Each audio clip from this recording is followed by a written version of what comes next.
TFA fam, hope all is well. Welcome into the Week 14 prop talk.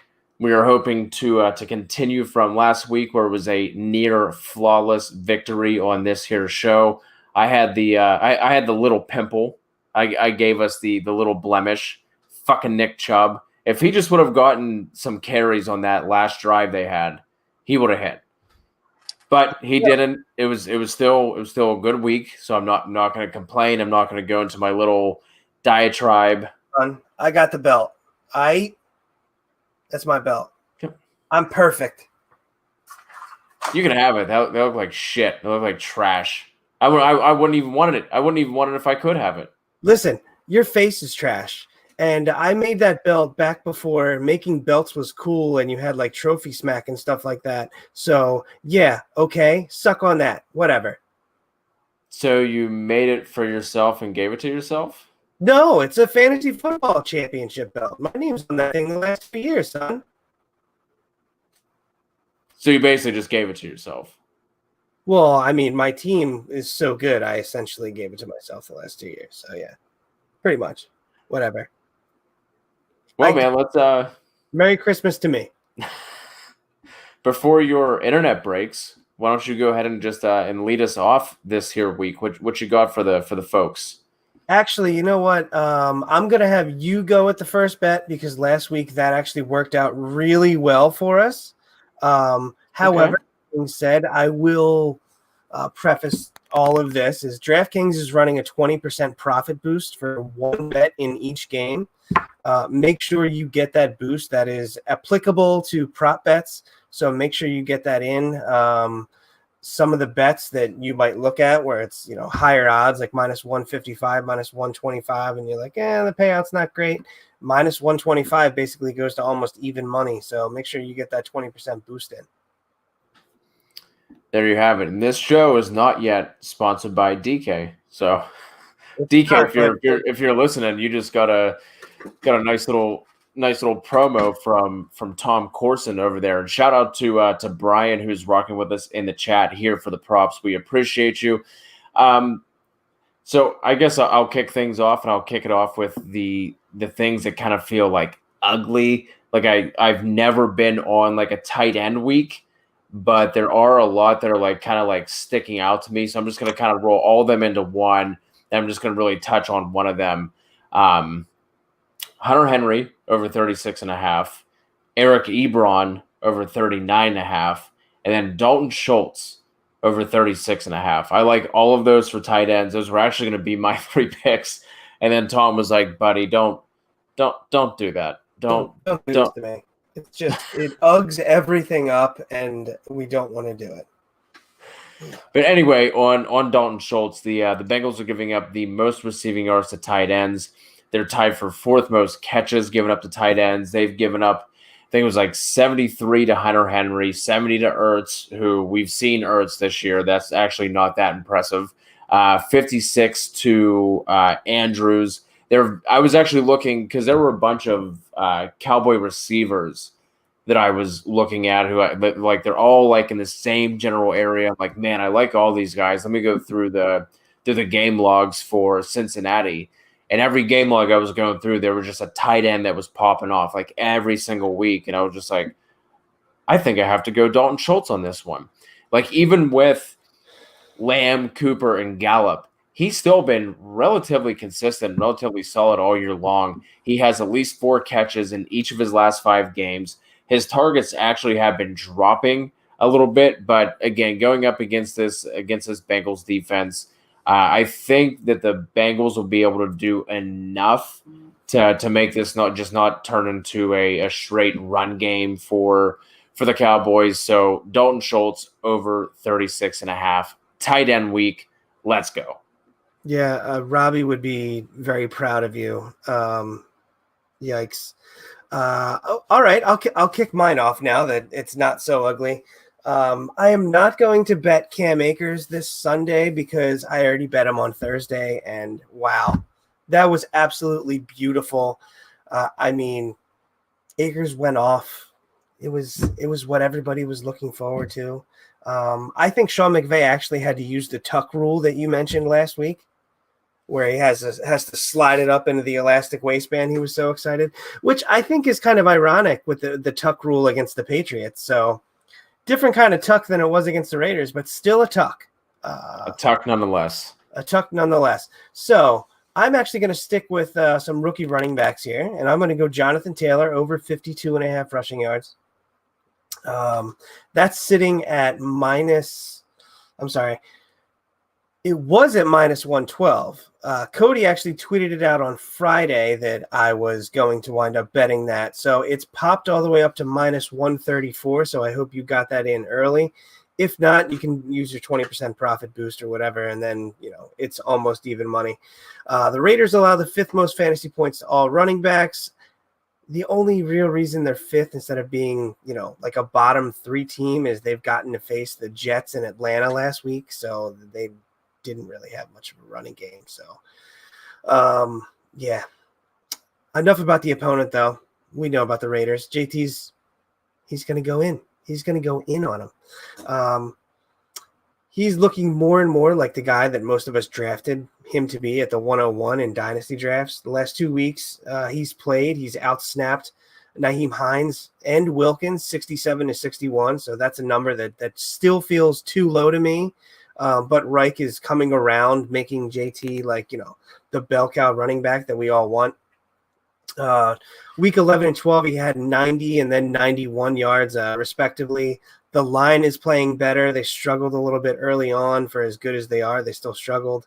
So, with the total only being 52.5, I absolutely love it. I think Vegas is being way too conservative here. And also 52.5.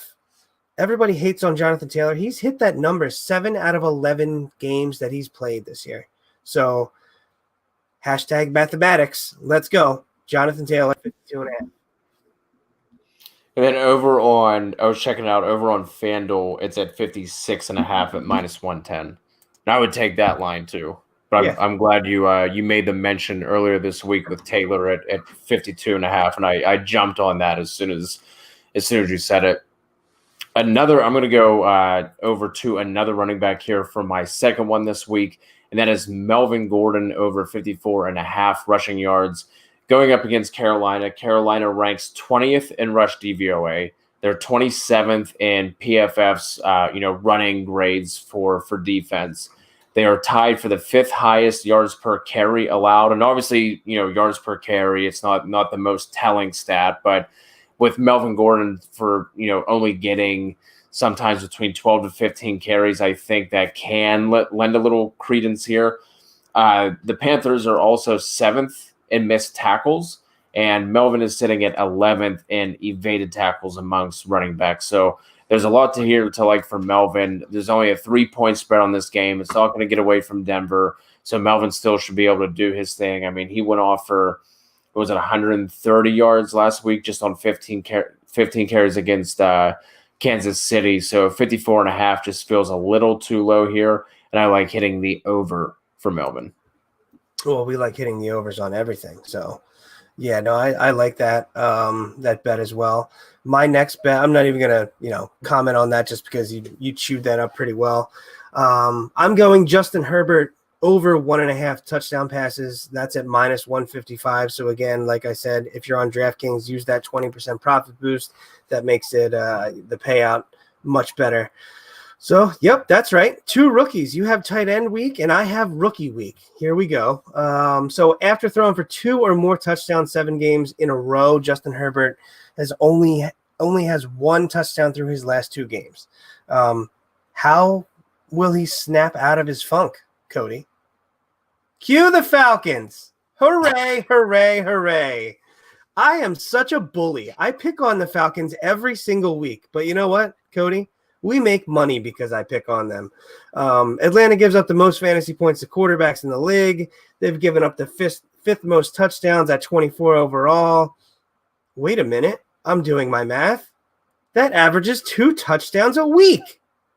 Wow. The over-under is 1.5. I like it. So Atlanta is actually favored by a point in this game. It's only a point. It should be a close game. The over, I think, is going to hit. That's unofficial, of course, because we don't actually do over-unders for games because I have no idea at this point. But I actually do like the over in that game. I expect it to be close, so I think Herbert's going to be throwing the ball. I feel like it's going to be a nice bounce back here for Justin Herbert against the Falcons defense, and that is just what the doctor ordered. Chat is starting to light up. Brian likes that one for Herbert. Sean Goglin in the chat. Walito always rocking with us. Brian Hill back at it. Brian, we'll get to your question here after we get through the rest of our props. And I do want to mention, if you are watching us and you're not yet subscribed, slam that subscribe button, because that little arrow that's pointing to the Allen Robinson jersey, there is a signed, authentic, autographed Allen Robinson jersey that we are going to be giving away December 27th during the Sunday morning live stream show. That's going to be week 16 as we head into the fantasy championship. So an autographed A-Rob jersey that's going to be given away to a YouTube subscriber. We haven't really talked about this on Twitter too much, so we're trying to make this just a just for YouTube, just for the community here. We want you guys to get first dibs on this because you guys have been awesome. I think we already cracked 800 subs just recently. So huge shout out to all you guys, like Walito and Brian and Sean, who've always been rocking with us in the chat. So we want to give that away to give back to you guys. So my last one I want to talk about on here, I probably should have done more research because this feels like a massive trap. Maybe the entire offensive line has COVID. Man, I have no idea what's going on, but like this, like it feels like I'm good. Like I'm just being led into a trap. You know, like on like Finding Nemo when they're like in the deep sea and there's like that light that's just bouncing around. They like keep going to the light. There's It's so pretty. Yes. And then all of a sudden, just that gross fucking fish. That's what I feel like. I feel like I'm. What's the dad's name? What's the dad's name? It's Marlin. I think basically you're describing. Yeah. You're describing the scene in Silence of the Lambs when. Fish. Yeah, no, you're describing the scene in Silence of the Lambs when she helps him get the couch into the van. Hey, what are you? Size 14? And then it's just bad. You've seen that movie, right, Cody? Please tell me. We're going to move on. I've seen bits and pieces. I've never seen it. Anyway, before this gets way out of hand, all those movies are lining up. Aaron Jones over 63.5 rushing yards. Like I said, I didn't research this as much as I should have. Tom, is there anything that I'm missing on this? The answer is no. Okay, so I don't think you are. He's healthy. They don't have the COVID out there in New England. Green Bay. I'm going to briefly look up the fantasy points against for running backs for Detroit, but I believe I looked that up not too long ago, and they have given up the most fantasy. Yep, they've given up the most fantasy points to running backs in the league. Okay, so whatever. If this is a trap, I'm diving headfirst into it, and I don't even care. YOLO, who cares? One life. Give me all the traps. Aaron Jones over 63.5 rushing yards. Tom, you were just touching on the fantasy points. The Lions are also giving up the fourth most rushing yards to running backs. They're fourth in missed tackles, and we saw what Aaron Jones did against your Philadelphia Eagles whenever the defense doesn't want to wrap guys up. So it's all the time. Again, this feels super fucking trappy. I don't understand why it's only at 63.5 unless they're literally just thinking like, hey, Aaron Rodgers just 2 80-yard passes to Devontae Adams to kick things off, and then they sit their starters. I don't get it. But 63.5, I think he went for 168 or something against them earlier in the year, like one of the first few weeks whenever they played. I don't get it. I don't understand it. It doesn't matter. I'm going to hit that over. If it doesn't hit, oh well. I'm okay with not hitting 63.5 over for Aaron Jones. And I also like Jamal Williams in that same game, obviously, over, I think it's 24.5 rushing yards.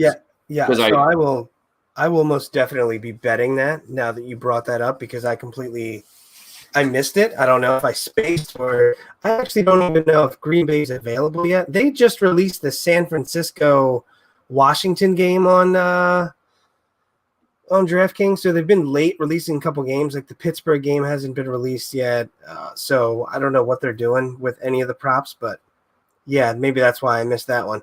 But I love that one. I absolutely love it. Guys in the chat are talking about AJ Brown here. So guess what? AJ Brown over 57.5 receiving yards at minus 125 is my next prop. I have a bonus prop after this. So Cody has 3. I have 4. I like the idea of doing 4 because that way it just gives me a little bit of a leg up there. That 20% boost almost makes that even odds, so that's pretty good there. Jacksonville's given up the 6th most yards of wide receivers. Ironically, Tennessee's given up the 5th most. So, I mean, you might wind up seeing, I don't want to say a shootout, but Jacksonville might be able to throw on them. I don't expect Tennessee is going to, have to throw the ball 40 times to beat Jacksonville. But the beauty about A.J. Brown is he doesn't necessarily need a ton of volume to hit a number like this. He's gotten over 57 receiving yards in 7 out of 9 games since he returned from that injury in week 5. Last 5 weeks, his long for catches is 40, 21. That 21 was the only catch that he had in that game. 40, 21, 25, 69. Nice. And 40 yards. So if he gets 6 to 7 targets, I feel like this is a lock. Even if he gets 5 targets, I feel like he can hit that. In week 2, without A.J. Brown, Tannehill only threw the ball 24 times, but he still managed to have 239 yards. So, you know what? I'm going to call my shot here. A.J. Brown's going to have a touchdown over 50 yards. There you go. So that prop is going to hit pretty easily, possibly on 1 catch. Last time I did that, Tyreek took it on 1 catch as well. So what do you think, Code? I like it. I was trying to pull this up quick while you were talking because over on FanDuel, Corey Davis's receiving yards are actually higher than AJ Brown's. Corey Davis is sitting at 68.5. And you said AJ Brown was at 57, right? Yeah. On DK? 57.5, yep. Well, if you like that bet, hit that on DK because on FanDuel, he's at 65.5. Ooh. Yeah. It looks like we have a special guest in the chat that I think you might be familiar with. Yeah. So Dave, I work with Dave, and he's here in the chat. So this guy, I play him in a playoff matchup this week. So this is the most brilliant thing I've ever seen in my life. If you want to actually bet props, he decided to bet every single one of my players in my lineup as a parlay on a prop. So he bet. This is a dynasty league too, so it's not redraft like a 6-team league or something. Right now, Tom Brady 285.5. It's all overs, by the way. Zeke over 75.5. Jonathan Taylor over 56.5. Devontae Adams over 91.5. Tyreek over 78.5. Michael Thomas over 73. Mark Andrews over 44.5. And Terry McLaurin over 74.5 yards. That pays out. It's a $10 bet for $1,754. $1,754. I bet he wants to lose this week. I bet he wants to get crushed by me this week. It's brilliant. It is the most brilliant thing I've ever seen, and he's been referring to himself all week as the mush. So I'm not a fan of him putting it in like that, but Jesus. I might actually change my lineup just so he can't do it. I might throw Lamar in instead. I don't know, but that's bullshit, Dave. Brilliant and bullshit all at the same time. I love it. That is so good. The last one I'll throw in here before we turn to the chat. I do think this is going to be a Juju week. So I like Eric Ebron, and I also like Juju over 56.5. He's going to get the slot corner for Buffalo has given up the 2nd most catches and the 2nd most yards out of the slot all season. We know Trey White hasn't been Trey White on the outside. He's been a little bit up and down. He hasn't been as consistent as years past. Yeah, but I think the way that you beat Buffalo, and Buffalo is giving up. So I think the Bengals give up the most receiving yards to tight ends, and Buffalo gives up the second most. They're one of two teams giving up 800 or more yards, receiving yards to tight ends. So I think you beat them in the middle. Juju 56.5. I think we get a little like vintage Juju week, one of those 85-2, 102 kind of weeks out of Juju. So all right, okay, that's interesting. The Juju, I've almost just been like I've written him off completely. Like I don't want to waste any more money on him. He's tough. It's crazy. The last 4 weeks, he's averaging 9 targets and 7 catches. Over the last 4 weeks, you want to guess what his yards are? 24 yards a game. I remember I looked at one point, he had 7 for 24 or something last week, and I was just like, holy shit. Like, what is going on? The targets are there. Yeah. And I think he gets the yards going this week against Buffalo. So let's head up the chat.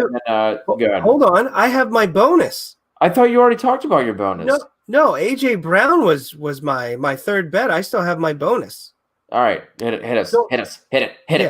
it. Brandon Ayuk, or as I like to say, Ayuk, over 58.5 receiving yards. His last 4 games, his worst performance is 75 yards receiving. He's averaging 10 targets a game the last 4 weeks. If he's not already the number 1 in San Francisco, then he's about to be. Mm-hmm. Washington does have a good defense, no doubt about it. But the last 4 games, Ayuk has lit up Buffalo, New Orleans, Seattle, and New England. Seattle's nothing to write home about. Obviously, they're putrid, but the other 3 actually have pretty good secondaries. What is it? Green Bay has given up the 3rd least amount of yards, and New England and Buffalo are 12 and 13 respectively. So he's doing it against good competition. Nick Mullins is leaning on him. He gets him a ton of targets. So I feel like that number's low just because Washington upset Pittsburgh last week. So they're high on Washington perhaps. If I had to come up with like a comp for Pittsburgh last week when they played Washington, it would be Deontay Johnson. He went 8 for 71 on 12 targets.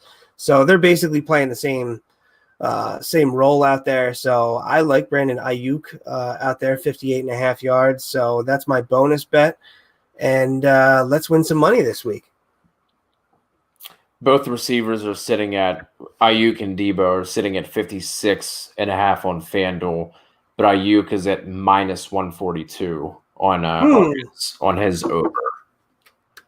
Gotta love seeing that. So are you done? Are you done? Well, I don't like your tone, sir. Let me get you Ayuk's odds because I did not mention that, unfortunately. But again, I know really the only thing you want is for me to talk longer. So that's perfectly fine. 58.5 is minus 112.5. So if you use that 20% profit boost, then you're going to get plus money. There you go. So that's a big split between FanDuel and DraftKings there, which is interesting when you see that stuff. Yeah, there's some of those each and every week. There's a lot that they're always close on. Then there's some that just like the AJ Brown one, 10 yards. Yeah. Like that just doesn't make sense. All right, let's bang out some of these comments we have here in the chat, and we'll get out of here. Our guy Brian rocking with us. Would you go Watson or Tannehill with AJ Brown in his lineup? Yeah, I'm still. Houston is playing. Jags. No, Houston's playing the Bears. The Jags are playing the Titans. Oh yeah. I like Tannehill. You like Tannehill? I do. I don't think I'm going to be any help then because I think I like Watson. And the chat is also split. Walito likes Tannehill and Brian likes Watson. Yeah, so. No, that's really close to me. And they're over-unders. You have 254.5 for Tannehill and 282 for Watson. Again, the only problem with Tannehill is he threw 24 times in, week 2 against Jacksonville, and he had 220. I mentioned it, 224 or so. So he can do it on low volume, but I think that's fine for A.J. Brown and Corey Davis because they'll get majority of the yardage there, but I don't necessarily know what the overall is. He's going to be very touchdown dependent, I think, whereas Watson can get the yardage and he can get some touchdowns there. And I think who knows what's going to go on with that Houston-Chicago game. I would say that Houston is going to be trailing, but the Bears are a mess. Yeah, that I still like the matchup for Tannehill better. So do I. With Watson going on the road too. I know that Chicago defense hasn't been what they were, through the first 10 weeks of the season, but I don't know. It's really close. It shouldn't be. It shouldn't be at all. But again, Tannehill's playing Jacksonville, so Jacksonville's not just the pass. Man, I think I would just want, especially for playoff purposes, I think I'd want that stack with Tanny and Brown.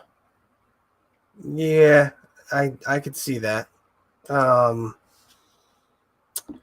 let's look at. I think Brian also sent his lineup over to us on good old Twitter.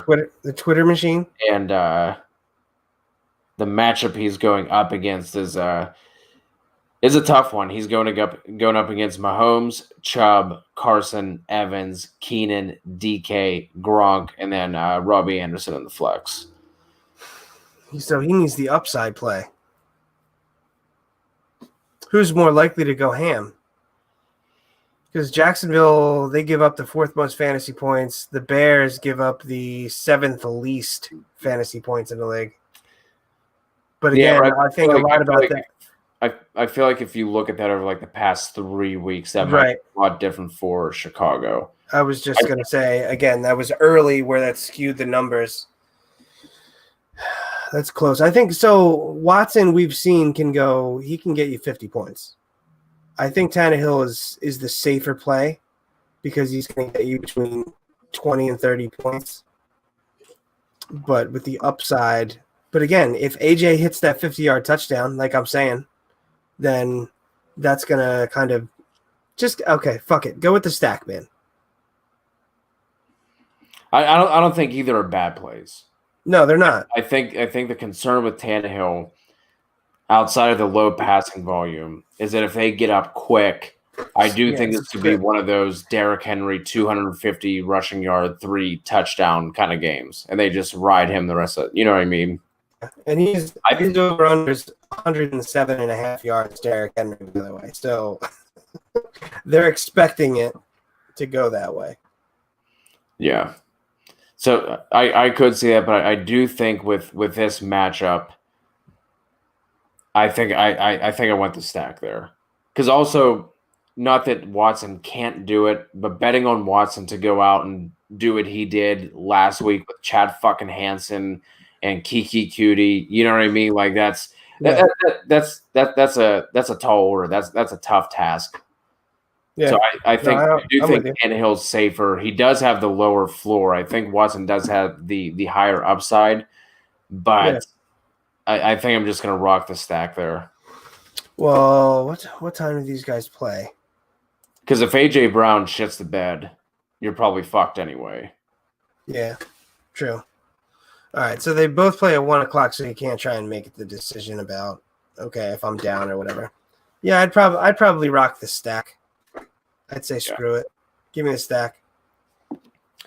Tyler rocking with us in the chat again. He was here last week.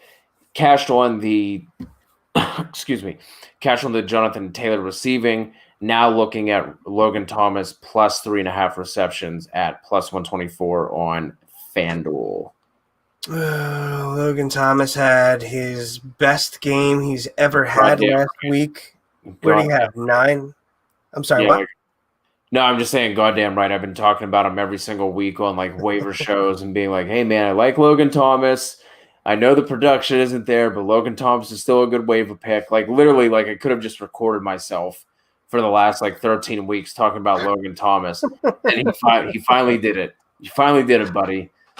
Yes, he did. He did. That was a career game for him. I think what do you have 9? At one point, I know he had 9 receptions. He finished more with that. I think he had. I don't think he had 100. I think he had like 94, something along those lines. I don't think he had 100. Oh yeah, so I think it was like 9 for 94 or something along those lines. 9 for 98 and a tut. Okay, so 9 for 98. Problem with Logan Thomas is San Francisco is the best in the league against tight ends as far as giving up fantasy points. As far as receptions, they've given up 38 receptions on the year, which is tied for the best in the league, along with, ironically, Detroit, probably because they just get lit up by receivers everywhere else. So that's a tricky one to go with. I understand it coming off of that week. Alex Smith likes the tight end, and you're going with receptions as opposed to yards, so that's a bit safer. But that's tight for me. Yeah, it's close, but I do get it. This wouldn't this wouldn't be my heaviest bet of the week, but I do think a plus 124 that's definitely enticing because he's basically been right around there all year except for last week. So 4 4 4 1 1 3 4 3 4 2 4 and then 9 last week. Up, right, left, down. A-B. All right. I like it. Yeah, I do like that at plus 124. Walito over 55.5 rushing yards for Gordon against Carolina. That was one of my picks, so I do like that. It is at 54.5 on FanDuel. Austin, sorry. Get it together. Hello. Reboot your brain.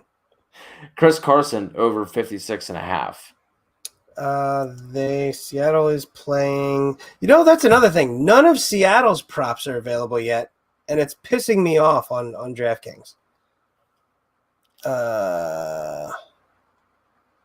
Seattle is playing the Jets. That's probably why they're just like, no, we're not going to make anything available.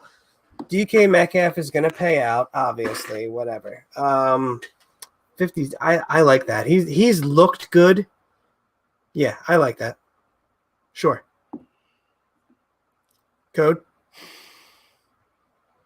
This is another one where I wouldn't go too crazy. No, I'm not going crazy. As bad as the Jets have been against receivers, they've been really good against running backs. Like basically outside of the San Francisco week, where I think Raheem Mostert got hurt, but he had 3 for 70 and a touchdown. Tevin Coleman had 3 for 70 and a touchdown.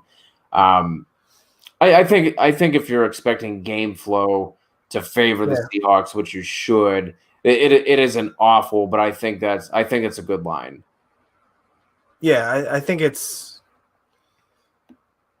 definitely the game script that you want to have for 56.5. So hopefully they actually will not going through there. Yeah. What about Eckler over 39.5 receiving yards? Ooh, what did he have last week? Well, last week I think he had 9 targets, but only caught 4 of them. All right, so essentially the targets have still been there for him. That was just one of those just off weeks. Yeah. So receiving on the year, Eckler has hit 3, 55, 84, 2, 85, and then 32. Yeah, that's a little hit or miss there.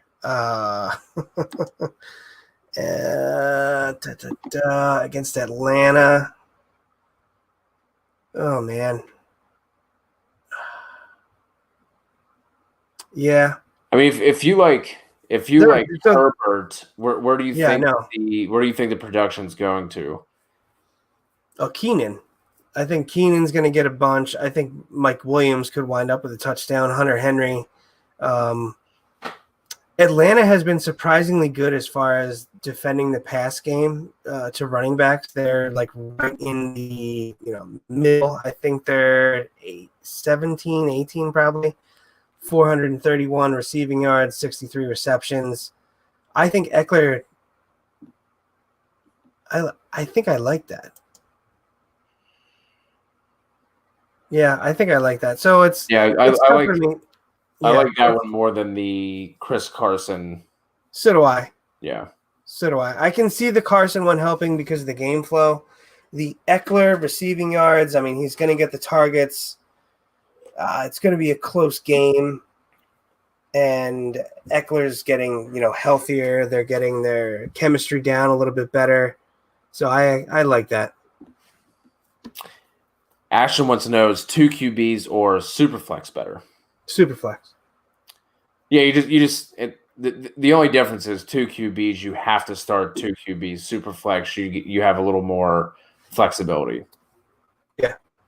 So I do prefer Superflex as well, but they're kind of the same, but they're kind of not. Like it's weird. It's weird, but yeah. I do prefer Superflex just because of the flexibility and especially whenever you have a league.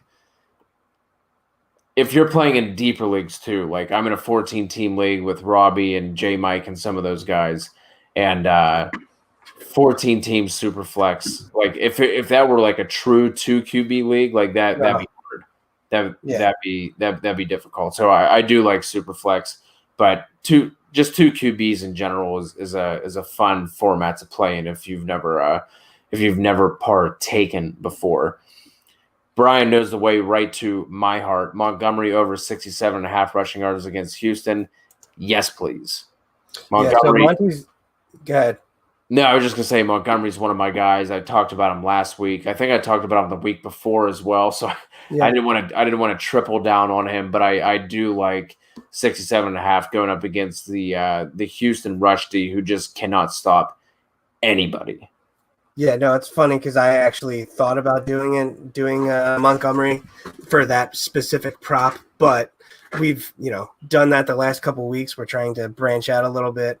By the way, this is your weekly reminder: bet Tyreek Hill, bet DK Metcalf, put a little bit down on it. You'll still wind up ahead on the year. But Houston, the worst rushing defense in the league. They've given up 1677. It's so bad. Yeah. They're so bad. 322 attempts against them. So they should just have the volume against them for Montgomery to get it, even if it's 3 yards in a cloud of dust. He should wind up with 20 carries or so. And plus, he's actually been breaking longer runs, which is something I absolutely despised about his college tape. So, yeah, looks like he's a little bit more spry. And that's 67.5 yards against Houston. I like that. Yeah, I like that too. That's a good pick, Brian. ST in the chat also likes the Ayuk bet, saying to lock it in. Lock it up. Man, we gotta help out Michael here. This start sick question. Ooh, he's actually playing Kev. So we gotta help out Michael here. Okay. So who would you sit out of Gio, Dobbins, and Rojo? Like face value, you want to say Gio, but he's playing against Dallas, who is just horrendous against running backs. Rojo should have a good game against Minnesota. And Dobbins, that Cleveland rush defense is pretty good, isn't it? But their pass defense, I know Cleveland is specifically horrible against tight ends. I'm not sure about the run game. They're better against the run than the pass, like you were saying. Dobbins has looked so good the last couple weeks. So I'm gonna lock Dobbins in there.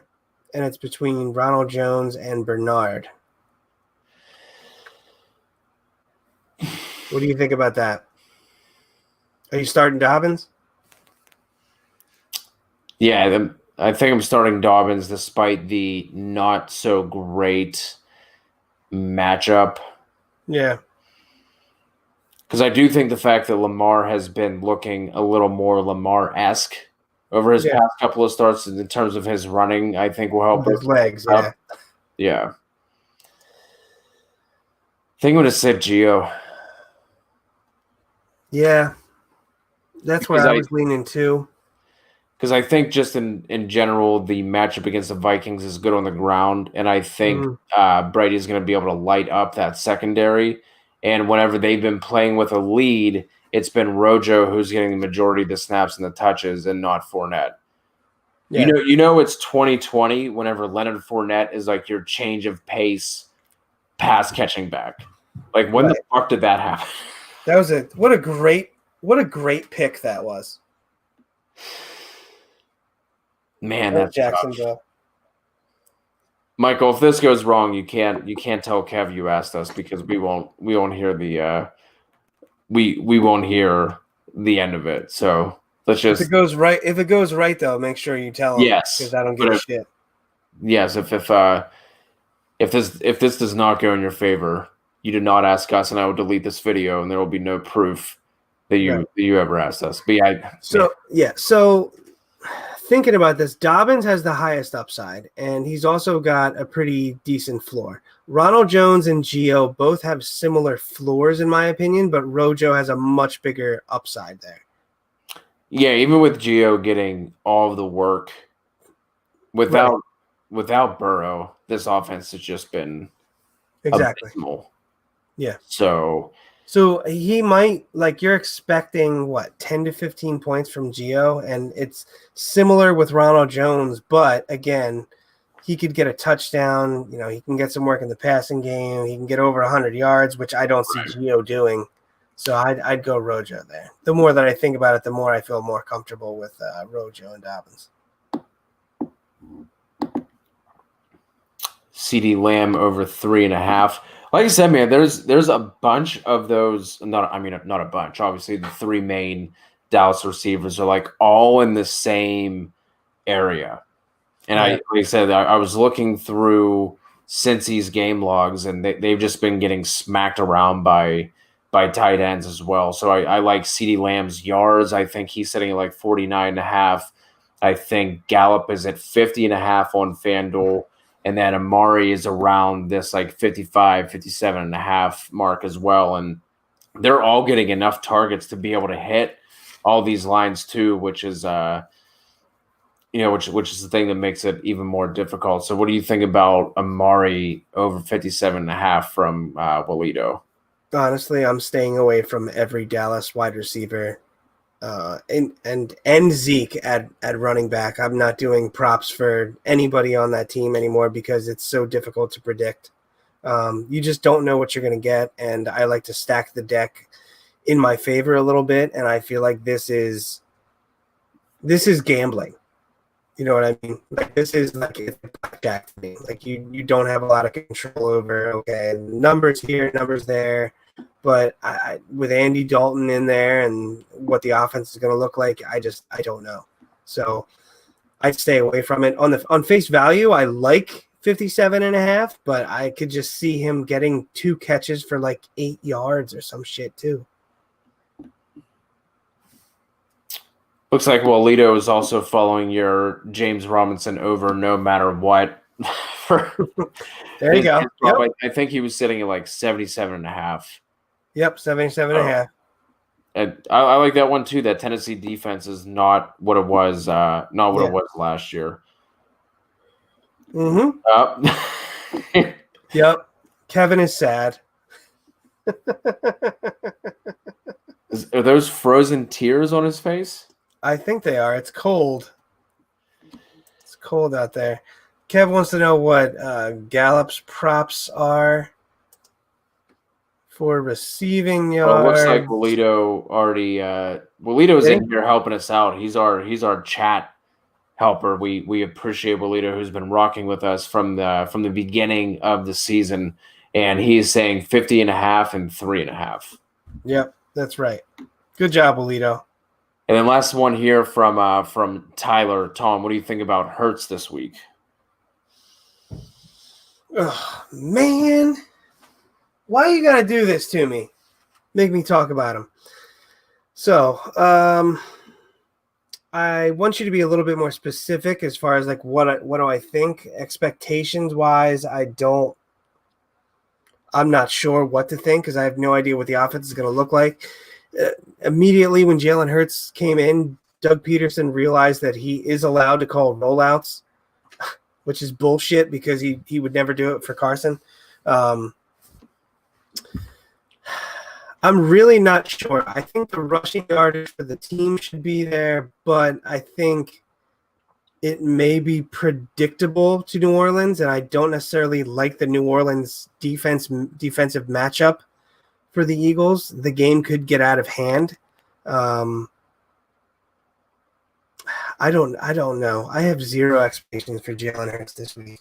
Yeah, I mean, if it's to get a touchdown, I might say, okay, get a touchdown on the ground. That might be something I would bet. But, dude, I don't know. I was looking at Eagles prop bets. Travis Fulgham is at over 14.5 receiving yards. Fucking kill me. Thanks, Alshon, you asshole. Always Alshon's fault. It is. He outsnapped Travis Fulgham last week. Well, that's your Philadelphia Eagles. So don't. The passing over for Jalen Hurts, I think I saw it was over 200 yards, 230 something. I got to log back in. Stupid. What do you got for his passing over? I got kicked out. Un momento, por favor. 207.5 over on FanDuel. With game flow, he should hit that. However, we have no idea what the offense is going to look like. So with QB changes like this, especially when it's this drastic, I don't necessarily like to bet that the first week. I take more of a cautious approach. It's almost like the same thing with guys coming off injuries. I'm a little bit more cautious maybe than I should be, but I don't know, man. I'm not touching Jalen Hurts or anything to do with the Eagles. I want to take Miles Sanders, who has a rushing prop of over 50.5, but I have no idea what they're gonna do. Like, I want to take it, but I'm like, oh, I can't. I don't trust anything there. Nothing.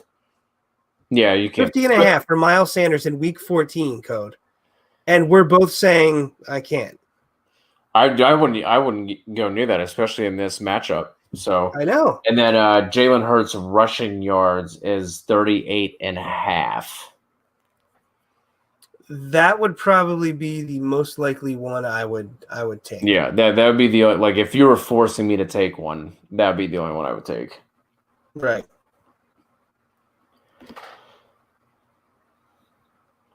Goddard's receiving yards are only at 38.5. They're all low. Yeah. What Jalen Reagor is crazy low too. Goddard's receptions are at 3.5 as well, minus 113. Reagor is at 2.5. Yeah. My God. Vegas doesn't know what to do with this. I don't know what to do with this. Doug Peterson doesn't know what to do with this. No one knows what to do with this. Jalen Hurts pass completions is at 18.5. Oh, I'm so sad. We won a Super Bowl 3 years ago. Pass attempts is at 30.5. Oh, I'll take the under on that. I hate unders, but that seems like it's too. I don't 30.5. Even they're going to be down. Ugh. Yeah. It's gross, but you know what isn't? That motherfucking Allen Robinson jersey. If you are not yet subscribed, slam that subscribe button. We are giving away a signed Allen Robinson jersey to somebody who is a subscriber of the YouTube channel. So If you're not yet subscribed, please be sure to do so. We will be giving that away on December 27th during our fantasy game day live show. We go live at 11 a.m. So we're just basically going to take all of our subscribers to the YouTube channel, throw it into a randomizer, and we're going to give away that jersey. And we're also going to be giving away at least one T-shirt. And then we might be doing some other stuff too. But obviously the crown jewel is going to be that A-Rob jersey. So please be sure to subscribe. You can hit Tom and I up on Twitter at Dynasty Infidel for Tom, at CKutzerFF for myself. Any other prop questions, you can throw those on the YouTube chat. You can hit Tom up with those as well. And then any start sit, if you're unable to join us live tomorrow at 11 a.m., I think the Three Musketeers are going to be back together. Robbie's going to be joining us. I will be on since I will not be working this Sunday. And obviously the TFA OG himself, Kevin Steele, will be there as well. So any potting words, Tom? All right, you Brit. Michael Thomas is at 72.5 receiving yards. He's going up against the Eagles, and Darius Slay has been absolutely eviscerated the last couple weeks. I would put some money down on that, not a ton, just because you don't know what to expect with the game script, and the Eagles, Slay in particular, has gotten beat on the deeper passes, and Michael Thomas is more of an intermediate receiver this year, especially with Taysom Hill. However, I expect him to have the volume to kick that off. I sounded way smarter than I actually am during that rant. I don't know. I think I blacked out for a second. It was like the debate club in old school.